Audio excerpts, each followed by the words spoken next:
السلام عليكم الشباب، نتمنى تكونوا بخير. ان شاء الله نبدا واحد لا série d'exercices ديال la quantité de matière. Et donc je commence par un premier exercice. Le composé essentiel du savon a pour formule C18H35O2Na. La première question, quelle est la masse molaire du savon? Et donc là, il faut calculer la masse molaire. La deuxième question, quelle est la quantité de matière en savon dans une savonnette de 125 grammes? Et donc là, il faut calculer la quantité de matière dans une masse de 125 grammes de savon. La troisième question, déterminer le nombre de molécules de savon N pour cette quantité de matière. Bien sûr, on a les données concernant les quantités de matière, la masse molaire de chaque atome et la constante d'Avogadro. Alors, on commence un premier exercice de la quantité de matière, d'accord? Et là, la première question, il faut calculer la masse molaire du composé chimique. Et donc, je commence par exercice 1. Et donc, le composé chimique, c'est le C18H35O2Na. Et donc, pour calculer sa masse molaire, on va faire M égale 18 fois MC plus 35 fois MH plus 2 fois MO plus la masse molaire du sodium, le Na. Après, je remplace chaque masse molaire par sa valeur et donc ça va être 18 fois 12 plus 35 fois 1 plus 2 fois 16 plus 23. Et la somme, dans ce cas, égale à 306 grammes par mol. Ça, c'est la masse molaire du composé. Maintenant, on passe à la deuxième question. Et dans la deuxième question, on doit calculer la quantité de matière pour 125 grammes de ce composé chimique. Et donc, on sait que, je commence par la relation, on sait que la quantité de matière pour une masse molaire et la masse, c'est petit m sur la masse molaire. Donc, c'est la masse sur la masse molaire. Si je remplace, c'est 125 grammes divisé par 306 grammes par mol. Ça va nous donner, c'est 0,408 mol. Toujours l'unité de la quantité de matière de N, c'est mol. Par la suite, je passe à la troisième question. Et là, il faut calculer le nombre de particules, bien de molécules de ce composé chimique dans 125 grammes. Pour cela, on va utiliser notre relation, sachant que, alors la première relation de la quantité de matière, sachant que la quantité de matière égale le nombre de particules sur la constante d'Avogadro, donc N, dans ce cas, égale à la quantité de matière fois la constante d'Avogadro. Je remplace N égale à 0,408 fois 6,02 10 à la puissance 23. Et ça, c'est une constante, c'est une valeur qui est constante, qui ne change pas. Et dans ce cas, N égale à 2,459 fois 10 à la puissance 23 particules ou bien molécules. Alors après, on passe à notre exercice. Alors maintenant, on commence notre deuxième exercice plutôt. Et donc là, l'oxyde d'azote, qui a une formule chimique brute N2O, est utilisé comme gaz d'anesthésie en chirurgie ou comme propulseur dans les bombes aérosols. Le volume molaire gazeux vaut, c'est-à-dire le volume molaire de ce gaz, c'est 25 litres par mol. La première question, quelle est la masse molaire de l'oxyde d'azote? Et là, il faut calculer sa masse molaire. La deuxième question, quelle quantité de matière contient un volume V égal à 50 ml de ce gaz? Et là, il faut calculer la quantité de matière pour 50 ml de ce gaz. Et la troisième et la dernière question, c'est calculer la masse de 50 ml de ce gaz. Et donc là, il faut calculer la masse de 50 ml de ce gaz. Maintenant, on commence le deuxième exercice. C'est un exercice de la quantité de matière, mais cette fois-ci, le composé ou bien l'espèce chimique traitée, c'est un gaz. Et donc, l'exercice numéro 2. première question. Et dans la première question, il nous demande de calculer la masse molaire du gaz, c'est bien le N2O, d'accord? Et donc, la masse molaire égale à 2 fois la masse molaire de N, c'est le nitrogène, plus la masse molaire de l'oxygène. Bien sûr, après, il faut juste remplacer MO par leur valeur. Et donc, c'est 2 fois 14 plus 16. M égale, dans ce cas, à 44 grammes par mol. On passe maintenant à la deuxième question. Dans la deuxième question, il faut calculer la quantité de matière. On a déjà V égale à 50 millilitres et le volume molaire égale à 25 litres par mol. Donc, on sait que la relation des gaz, la quantité de matière, on sait que la quantité de matière d'un gaz égale V sur Vm. Et cette relation est utilisée uniquement pour les gaz. Maintenant, je remplace 50 millilitres, 50, je dois convertir en litres, et donc je vais multiplier fois 10 à la puissance moins 3. Divisé par le volume molaire, c'est 25. Et donc, si on calcule tout ça, on trouve c'est 2, 10 à la puissance moins 3 mol, car c'est une quantité de matière. Par la suite, je passe à la troisième question. Et donc, là, il faut juste calculer la masse de ce gaz. Et pour cela, on va utiliser la relation de la quantité de matière avec la masse. On sait que, toujours il faut écrire la relation, d'accord? On sait que N égale à la masse divisé par la masse molaire. Donc, je remplace la masse égale à la quantité de matière fois la masse molaire. Et là, je remplace la quantité de matière, c'est 2, 10 moins 3, multiplié fois la masse molaire qui est égale à 44. Donc, le résultat, dans ce cas, c'est 0,088 grammes. Et là, c'est la fin de cet exercice. Et là, donc, maintenant, on passe au troisième exercice. Et maintenant, on commence notre troisième exercice. Un flacon de volume V égale à 0,75 litres de propanol, qui a une formule de C3H8O. Le volume molaire vaut Vm égale à 25 litres par mol. La première question, calculer la masse molaire de ce gaz. La deuxième question, il faut calculer le nombre de molécules contenues dans ce flacon. La troisième question, il faut calculer la masse du gaz dans ce flacon. La quatrième question, il faut en déduire la masse volumique de ce gaz. Et la dernière question, il faut déterminer la densité de ce gaz. Bien sûr, toutes les informations concernant les masses molaires, ils sont déjà citées dans le premier exercice. Alors maintenant, on commence notre troisième exercice. Et cette fois-ci, c'est un exercice toujours d'un gaz, la quantité de matière d'un gaz. Et là, je commence par la première question. Et donc, dans la première question, il faut calculer la masse molaire. Et le composé chimique, c'est bien le C3H8O. Et donc, pour calculer sa masse molaire, on va faire Cm égale à 3 fois Mc, la masse molaire du carbone, plus 8 fois la masse molaire d'hydrogène, plus la masse molaire de l'oxygène. Maintenant, je dois juste remplacer par les valeurs de chaque masse molaire. Donc, Mc, c'est 12 grammes par mol, plus 8 fois 1, car la masse molaire de l'hydrogène, c'est 1, plus la masse molaire de l'oxygène, c'est 16.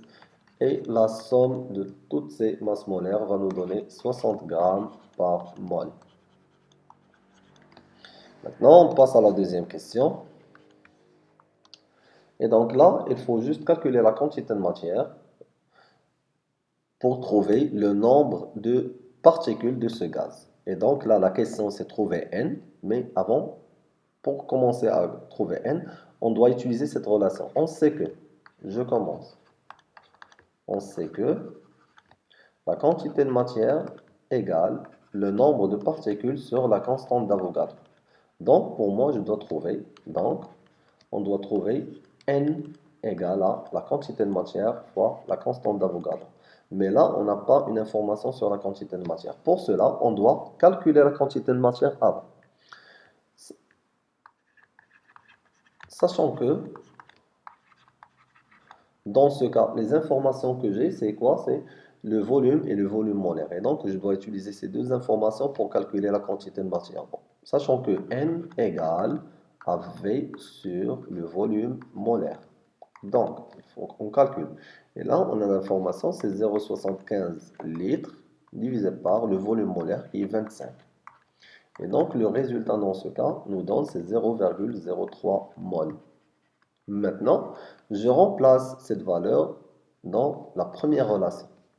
On va écrire alors N, le nombre de particules, et voilà la question, c'est 0,03 mol multiplié fois la constante d'Avogadro, c'est 6,02, 10 à la puissance 23. Et le résultat final, c'est bien 1,806, 10 à la puissance 22. Particules, bien sûr. Alors, je passe. Je laisse un peu de place comme ça pour répondre à la troisième question. Et pour la troisième question, il faut calculer la masse de ce gaz. Donc, on sait que, maintenant, c'est la deuxième relation, on sait que la quantité de matière égale la masse sur la masse molaire. Donc, la masse dans ce cas égale à la quantité de matière fois la masse molaire. Je remplace la quantité de matière, on vient de la calculer, c'est 0,03 multiplié fois la masse molaire qui est 60. Et donc, le résultat, dans ce cas, la masse égale à 1,8 g.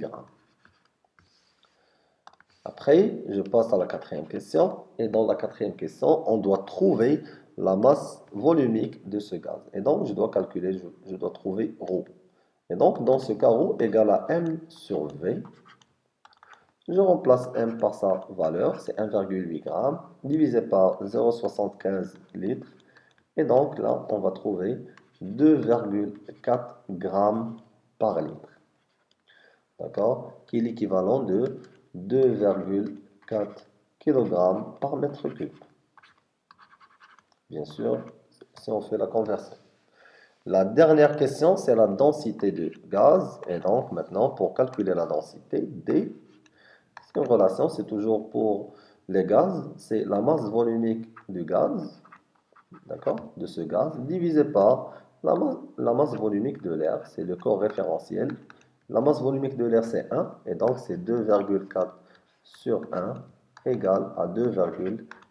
La densité, c'est une grandeur sans unité, car c'est un rapport entre la même valeur, deux grandeurs physiques de même type. Et donc là, c'est la fin de cet exercice. Alors juste un récap, comme ça vous pouvez voir.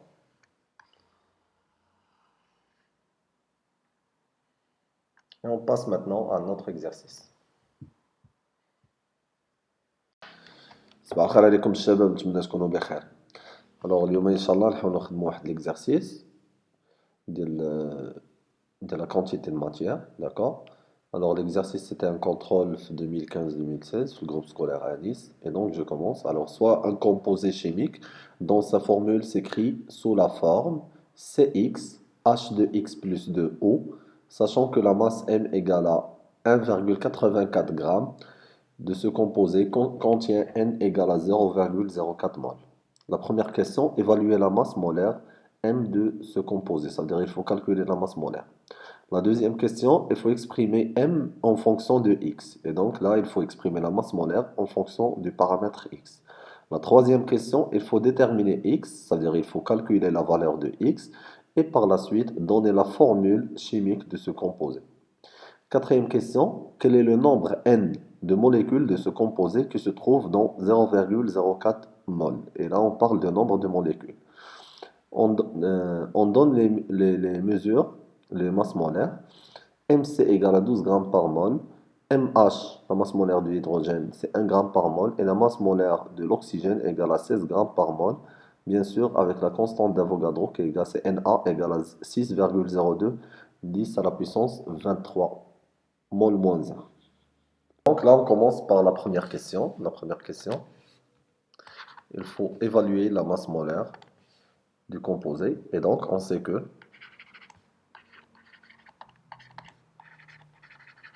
la quantité de matière, N, égale à la masse sur la masse molaire. Donc, la masse molaire, dans ce cas, égale à la masse sur la quantité de matière. Je remplace. La masse, c'est 1,84 g sur la quantité de matière qui est égale à 0,04. Et donc, la masse molaire, dans ce cas, égale à 46 g par mol. La deuxième question, il faut exprimer la masse molaire en fonction de x. Alors, on sait que, là je vais écrire l'équation, la formule brute, c'est CXH de x plus 2O. Et donc, on va essayer d'utiliser la formule standard, d'accord? M dans ce cas égale à x fois mc, fois la masse molaire de l'atome C, plus 2x plus 2 fois la masse molaire d'hydrogène, plus, puisqu'il n'y a rien comme coefficient, plus la masse molaire de l'oxygène. Maintenant, je remplace par les valeurs de chaque masse molaire. Et donc, la masse molaire de C, c'est 12. Et donc, 12 fois x, ça va nous donner 12x. Plus la masse molaire de l'hydrogène, c'est 1. Et donc, c'est 2x plus 2. Plus la masse molaire de l'oxygène, c'est 16 grammes par mol. Et donc, c'est 16. Et maintenant, on calcule tout. C'est 12x plus 2, c'est 14x. Plus 2 plus 16, c'est 18. Et là, c'est l'expression de m en fonction de x.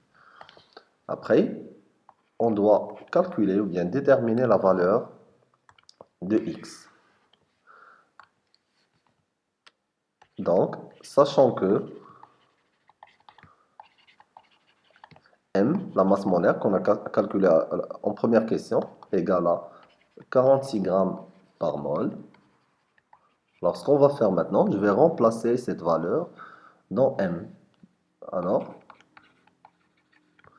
46 égale, je remplace m dans cette équation, égale à 14x plus 18.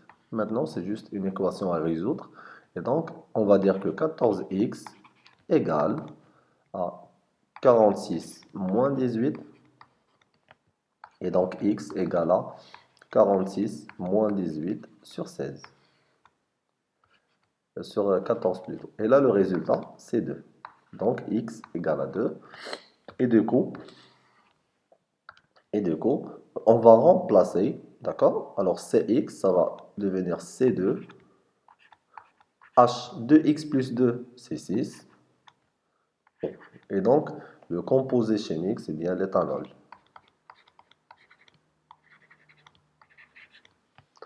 Maintenant, on passe à la quatrième question. Là, il faut calculer le nombre de molécules d'éthanol dans 0,04 mol. Et pour cela, il y a une relation. On sait que c'est la première relation de la quantité de matière. On sait que la quantité de matière égale le nombre de particules sur la constante d'Avogadro, Na. Donc, N égale à la quantité de matière fois la constante d'Avogadro. Je remplace 0,04 multiplié fois 6,02, 10 à la puissance 23. Et donc, on calcule tout ça et on va trouver que N égale dans ce cas, N égale à 2,41, 10 à la puissance 22. Bien sûr, c'est molécules. Alors là, c'est la fin de l'exercice. On fait un petit récap rapidement. Là, c'est la masse molaire en utilisant la deuxième relation de la quantité de matière. C'est la quantité de matière en fonction de la masse sur la masse molaire. Là, c'est juste, on a développé, d'accord? X est un coefficient, donc on a juste développé, donné la masse molaire en fonction de X. Là, on a calculé la valeur de X et à la fin, on a calculé le nombre de particules dans 0,04 mol de cet échantillon.